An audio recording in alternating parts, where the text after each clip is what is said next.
नमस्कार, बहुत स्वागत है आपका। मैं हूं मनोज रजक। आज हम फिर बात कर रहे हैं किसान आंदोलन की। किसान आंदोलन को 40 दिन का वक्त पूरा गुजर गया है। पिछले साल से शुरू हुआ आंदोलन नए साल में आ गया है और इस कड़ाके की ठंड, जो कपा देने वाली हाड़ तोड़ ठंड के बीच भी किसान दिल्ली की और सिंधु बॉर्डर सीमा में डटे हुए हैं। आज किसानों के जो नुमाइंदे हैं उनकी सरकार के नुमाइंदों से बात हुई, कृषि मंत्री से बात हुई। 7वें दौर की जो बातचीत थी वो बेनतीजा खत्म हो गई। इस बैठक के बेनतीजा खत्म होने के बाद फिर भी किसानों का आंदोलन जारी है और उनका कहना है कि हम आश्वस्त हैं, आशावान हैं और हमें उम्मीद है कि सरकार हमारी बातों को सुनेगी और जो कृषि कानून है उन्हें रद्द किया जाएगा। किसानों की आंखों में देखा जाए तो एक नए भारत की गढ़ने की आशा नजर आ रही है, तमन्ना नजर आ रही है।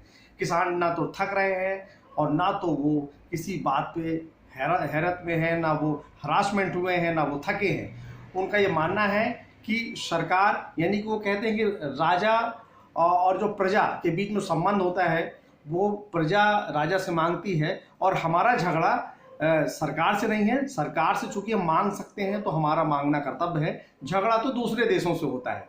उनका यह सही मानना है और उनका कहना है कि सरकार लगातार हमें, हमारी मजबूरी और हमारे पूरे सिस्टम को समझेगी और ये मानेगी कि हम कृषि कानून के विरोध में क्यों हैं और सरकार को कृषि कानून वापस क्यों लेना चाहिए, क्यों रद्द कर देना चाहिए। किसान आज भी कह रहे हैं कि भाई अगर इस कानून में हमें फायदा होता तो हम कानून के खिलाफ क्यों होते। बहरहाल ये एक सही बात है कि भारतीय लोकतंत्र में इस आंदोलन ने अपनी एक अलग जगह बनाई है। अब अगले जो दौर की जो बातचीत होगी उसके लिए 8 जनवरी की तारीख मुकर्रर की गई है।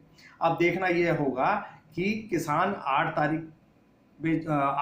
तारीख को जब सरकार के साथ बैठते हैं, किसानों के नुमाइंदे बैठते हैं तो क्या होगा। और किसानों को ये उम्मीद है कि सरकार हमारी बातों को पूरी तरह सुनेगी। महत्वपूर्ण विषय यह है कि इस वक्त जो दिल्ली की सीमा में, जो दिल्ली एनसीआर में जो इतनी सर्दी है, इतनी ठंडी है, इस ठंडी के समय में भी किसान डटे हुए हैं।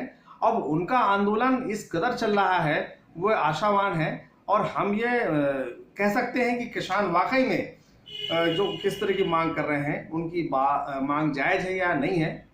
लेकिन सरकार को इस मामले में और भी गंभीरता बरतनी चाहिए। चलिए देखते हैं सरकार आने वाले दिनों में जो 8 तारीख की मुकर्रर की गई है बैठक की क्या होता है। तब तक के लिए दीजिए इजाज़त और हाँ, हमारे चैनल को लाइक करिए, शेयर करिए और सब्सक्राइब करना मत भूलिए। नमस्कार।